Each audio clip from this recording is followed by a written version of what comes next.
नमस्कार साथियों, मैं विजय व्यास आप सभी का स्वागत करता हूं बाल विद्या मंदिर सीनियर सेकेंडरी स्कूल खत्रीपुरा नागौर के इस ऑनलाइन एजुकेशन प्लेटफॉर्म पर। साथियों, पिछले वीडियो में अपन ने आग्नेय चट्टान की बात की थी और साथ ही आग्नेय चट्टानों के दो प्रकार हैं उनकी भी चर्चा की थी। आग्नेय चट्टान को अपन प्राथमिक चट्टान भी कहते हैं, आग्नेय चट्टान को अपन प्राथमिक चट्टान भी कहते हैं। इसी के साथ में कल अपन ने एक बात की थी अंतर्भेदी चट्टान और बहिर्भेदी चट्टान की। अंतर्भेदी चट्टान और बहिर्भेदी चट्टान ये आग्नेय चट्टान के प्रकार थे। अंतर्भेदी चट्टान के कण होते हैं वो बड़े होते हैं और बहिर्भेदी चट्टान के कण होते हैं वो बहुत ही सूक्ष्म होते हैं। बहिर्भेदी चट्टानों के द्वारा बेसाल्ट प्रकार की चट्टान या बेसाल्ट सेल बनते हैं, जो अपने भारत में दक्कन का पठार इसका एक उदाहरण है। इसी के साथ में जो अंतर्भेदी चट्टान है उसके कण बड़े होते हैं, जिसके कारण उनसे ग्रेनाइट का निर्माण होता है। तो आज अपन आगे चलते हैं और थोड़ा सा ये जो आग्नेय चट्टान का भाग रह चुका है उसको लिखते हैं और कायांतरित और अवसादी चट्टान इनके बारे में थोड़ा जानकारी लेते हैं। सबसे पहले आग्नेय चट्टानों को प्राथमिक चट्टान भी कहते हैं। आग्नेय चट्टानों कैसी चट्टान कहते हैं? प्राथमिक चट्टान कहते हैं। अंतर्भेदी आग्नेय चट्टान से चट्टान के कण बड़े होते हैं, अतः ग्रेनाइट प्रकार की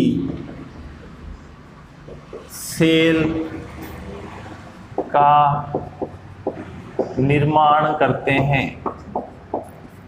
किस प्रकार की सेल का निर्माण करते हैं? अंतर्भेदी आग्नेय चट्टान ग्रेनाइट प्रकार की सेल का निर्माण करते हैं। और वहीं बहिर्भेदी जो आपके आग्नेय चट्टान होती है उसके कण सूक्ष्म होते यानी बहुत ही छोटे होते हैं, अतः बेसाल्ट प्रकार की सेल या चट्टानों का निर्माण करते हैं। ये अपने उदाहरण हो गया। ये जो अंतर्भेदी रहेगा ये तो जमीन के या भूगर्भ के अंदर रहेगा और जो बहिर्भेदी आएगा वो बाहर आएगा। जैसे अपने भारत के अंदर एक दक्कन का पठार है, दक्कन का पठार। अगर आपसे पूछ लिया जाए दक्कन का पठार किसका उदाहरण है, तो सबसे पहले तो आग्नेय चट्टान का उदाहरण है। आग्नेय चट्टान में भी किस प्रकार का उदाहरण है? बहिर्भेदी आग्नेय चट्टान का उदाहरण है। बहिर्भेदी आग्नेय चट्टान से बेसाल्ट प्रकार की सेल का निर्माण होता है, जिसका सबसे अच्छा उदाहरण है अपने भारत का दक्कन का पठार। तो ये तो आ गई थी अपने आग्नेय चट्टानों के अंदर। अब अपन चलते हैं नंबर 2 पर, आती है अपने अवसादी चट्टान के अंदर। अवसादी चट्टान के अंदर एक बार इसका स्क्रीनशॉट ले लो। चलो आगे। अवसादी चट्टान के अंदर जो आपके अवसाद से निर्मित होती है, तो सबसे पहले अपने को समझना रहेगा अवसाद किसे कहते हैं। तो सबसे पहले अपन समझते हैं अवसाद किसे कहते हैं। नंबर आपके बी, अवसादी चट्टान या सेल।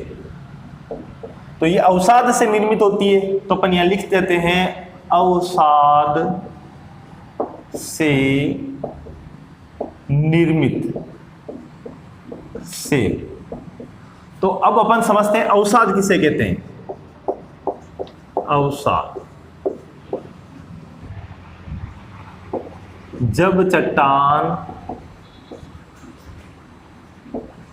टकराकर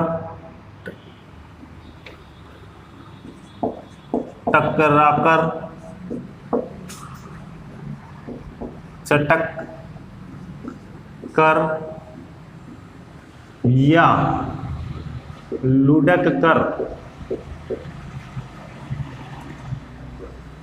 छोटे छोटे कणों में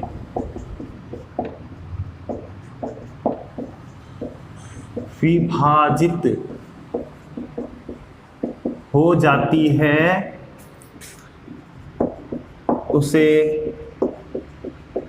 अवसाद कहते हैं। अब देखो, जब चट्टान, कौन सी चट्टान पहले कौन सी बनी थी? आग्नेय चट्टान।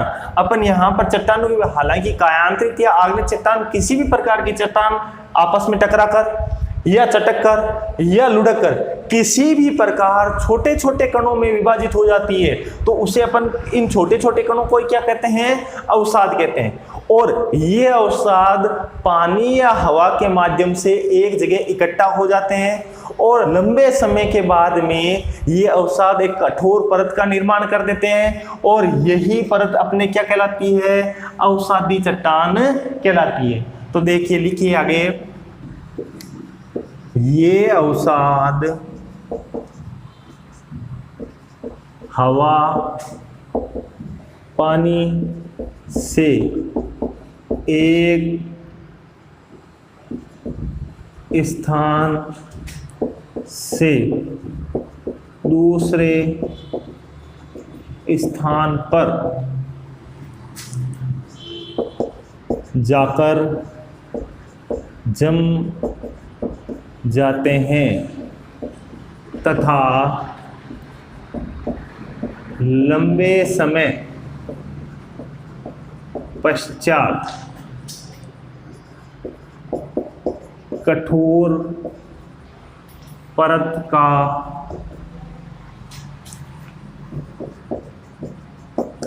निर्माण कर लेते हैं, जिसे अवसादी चट्टान या सेल कहते हैं। जिसे अपन क्या कहते हैं? अवसादी चट्टान या सेल कहते हैं। इसके उदाहरण हो जाएंगे आपके रेत और बलुआ पत्थर, ये इसके उदाहरण है। अब अवसादी चट्टानों के अंदर एक सबसे बड़ी विशेषता पाई जाती है कि इनमें जीवाश्म पाए जाते हैं। इनमें क्या पाए जाते हैं?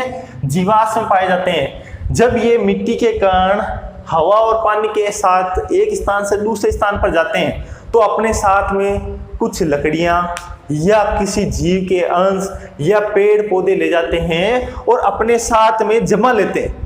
अब धीरे धीरे उनमें से जो कार्बन होता है वो तो खत्म हो जाता है और उनके स्थान पर खाली स्थान रह जाता है। इसे ही अपन क्या कहते हैं? जीवाश्म कहते हैं। अगर आपसे पूछ लिया जाए जीवाश्म कहाँ पाए जाते हैं या किस प्रकार की चट्टानों में जीवाश्म पाए जाते हैं, तो अवसादी प्रकार की चट्टानों में जीवाश्म पाए जाते हैं। क्योंकि जो अन्य दोनों चट्टानें हैं, आग्नेय चट्टान, उसमें लावा निकलता है और लावे में किसी भी व्यक्ति की हड्डियों का रहना बड़ा मुश्किल होता है, यानी वो रह ही नहीं सही, यानी वो रह ही नहीं पाएगी, खत्म हो जाएगी। और अगर अपन कायांतरित की बात करेंगे तो वहां पर ताप और दाब तो और उच्च हो जाएगा, तो वहां पर भी नहीं रह सकती। अगर आपसे पूछा जाए जीवाश्म में किस प्रकार की चट्टानों में पाया जाता है, तो आप कहोगे अवसादी प्रकार की चट्टानों में जीवाश्म पाया जाता है। तो एक बार मैं रिवाइज करता हूं, ध्यान से देखना। सबसे पहले अवसादी चट्टान किससे बनती है? अवसाद से।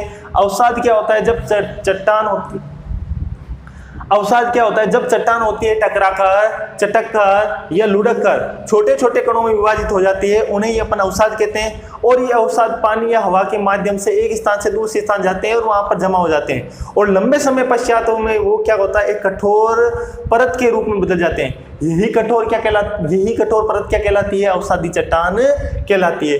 इन अवसादी चट्टानों में ही जीवाश्म पाए जाते हैं। बात आ गई क्या समझ में? अब अपन आगे चलते हैं। अगला जो अपना पॉइंट है, कायांतरित चट्टान।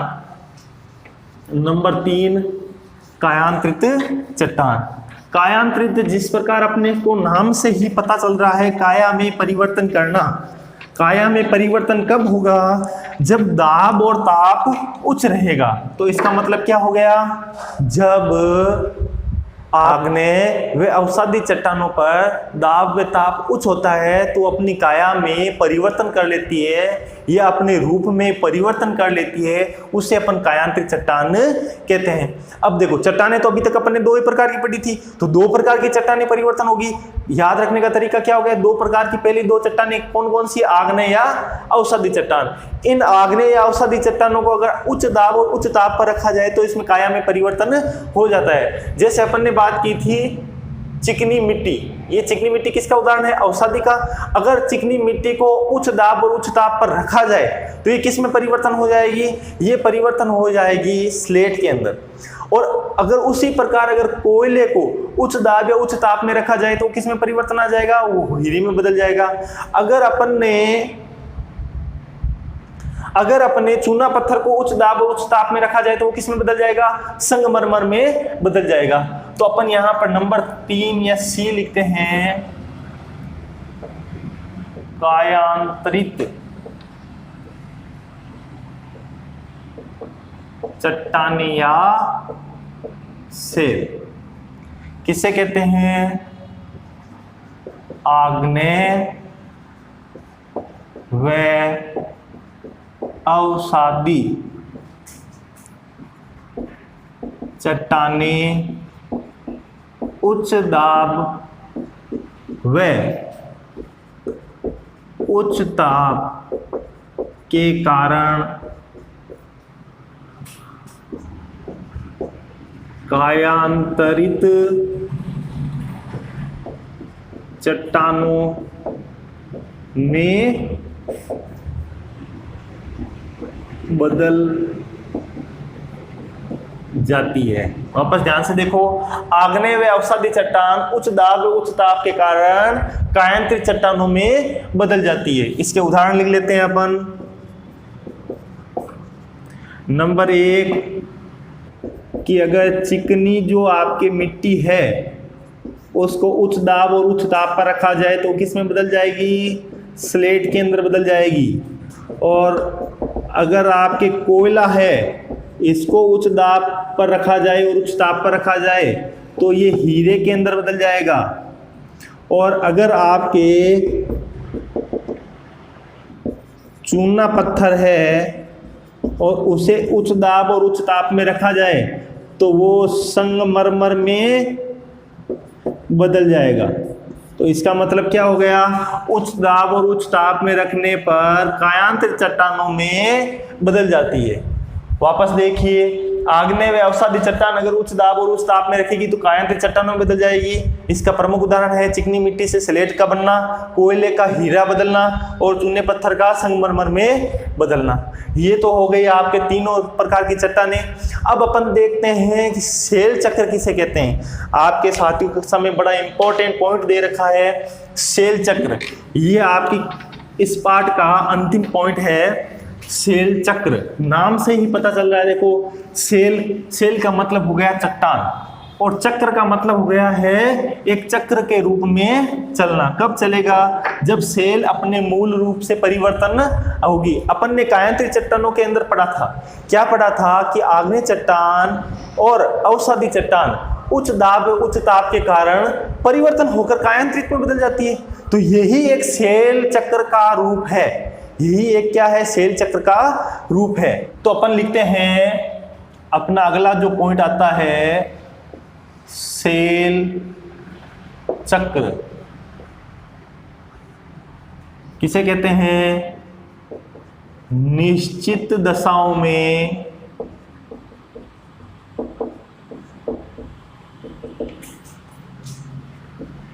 उच्च दाब व उच्च ताप के कारण सेल दूसरे सेल में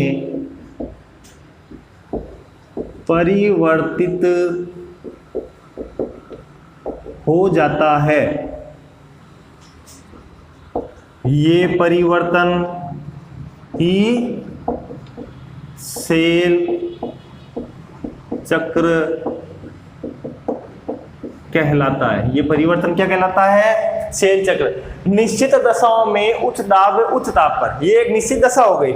इसमें क्या होता है कि एक सेल होता है दूसरे सेल में परिवर्तित हो जाता है, इसे ही अपन क्या कहेंगे? सेल चक्र कहेंगे। देखो इसको सेल चक्र को कैसे अपन समझते हैं, इसका एक बार आप स्क्रीनशॉट ले लो, फिर मैं इसको साफ कर देता हूं और फिर अपन समझते हैं सेल चक्र को। चलो आगे। अब अपन लेते हैं सेल। सबसे पहले कौन सी चट्टान बनी थी? स्टार्टिंग से शुरू करते हैं चट्टानों की निर्माण से। सबसे पहले अपने ये भूगर्भ से मेग्मा बाहर आया था, ये मेग्मा हो गया और ये बाहर आया तो लावा बन गया, और लावा के जमने से ये लावा यहाँ पर जम गया तो ये चट्टान का रूप ले लिया। और ये चट्टान कौन सी चट्टान कहलाई भाई? ये आग्नेय चट्टान कहलाई। ठीक है, तो ये तो था मेग्मा, ये लो मेग्मा बन गया, यहां बन गया लावा और यहां पर आकर बन गई है ये चट्टान आग्नेय चट्टान। अब आग्नेय चट्टान टूटेगी कौन सी, बिखरेगी कौन सी? यह छोटे छोटे कणों में अवसाद के रूप में कौन सी बनेगी? आग्नेय चट्टान। अब ये आग्नेय चट्टान किस रूप में आई? छोटे छोटे कण बन गए, तो इन कणों को अपन ने क्या कह दिया? अवसाद कह दिया। ठीक है, अब ये अवसाद क्या करेंगे? अवसाद पानी और हवा की सहायता से जम जाएंगे परत के रूप में, तो अपन ने कह दिया अवसादी चट्टान। ये क्या बन गया? अवसादी चट्टान। मेग्मा से लावा बना, लावा से आग्नेय चट्टान बनी, आग्नेय चट्टान से अवसाद बना, अवसाद से अवसादी चट्टान बन गई। अब अवसादी चट्टान और आग्नेय चट्टान दोनों से ही अगर दोनों को ही उच्च ताप और उच्च दाब पर रखा जाए तो अपन चक्र बना रहे हैं, तो एक बार अवसादी चट्टान की बात करते हैं। अगर अवसादी चट्टान को उच्च दाब और उच्च ताप पर रखा जाए तो इसके रूप में परिवर्तन आएगा। ये कौन सी चट्टान बन जाएगी? कायांतरित चट्टान बन जाएगी। कायांतरित चट्टान। अगर कायांतरित चट्टानों को यहां पर अवसादी चट्टानों को उच्च दाब व उच्च ताप मिले तो कायांतरित चट्टान, अगर कायांतरित चट्टानों को भी अत्यधिक उच्च दाब और अत्यधिक उच्च ताप मिले तो वो वापस किस में बदल जाएंगे? मेग्मा या लावा के अंदर बदल जाएंगे। तो कायांतरित चट्टानों को अत्यधिक उच्च ताप व अत्यधिक उच्च दाब मिले तो ये कायांतरित चट्टानें भी किस में परिवर्तन हो जाएगी? मेग्मा या लावा में। फिर लावा या मेग्मा किस में आ जाएगा? आग्नेय में। आग्नेय अवसाद में, अवसाद अवसादी चट्टान। इस प्रकार ये चक्र क्या होगा? चलता ही रहेगा। इस चक्र को अपन ने क्या कह दिया? सेल चक्र कह दिया। अब देखो आपके सामने स्क्रीन पर एक तस्वीर भी आ रखी होगी, ये तस्वीर ही सेल चक्र है। इस तस्वीर के अंदर क्या आया हुआ है? इस तस्वीर के अंदर सबसे पहले देखो मेग्मा, मेग्मा से आग्नेय सेल बने, आग्नेय सेल से अवसाद या तलछट बना, तलछट से अवसादी सेल बने, अवसादी सेल से वापस तलछट बन रहा है, यानी ये एक दूसरे से वापस निर्मित हो रहे हैं। और अवसादी सेल से कायांतरित सेल बने और कायांतरित से अत्यधिक दाब और अत्यधिक उच्च ताप पर वापस मेग्मा बन गया। इसी प्रकार ये सेल चक्र चलता ही जाएगा और सेलों का निर्माण होता जाएगा, सेलें विभक्त होती जाएगी, फिर निर्मित होती जाएगी। तो यहाँ पर अपना ये दूसरा अध्याय कंप्लीट होता है और अगले वीडियो में अपन तीसरे अध्याय को लेंगे। तब तक के लिए आप सभी को धन्यवाद।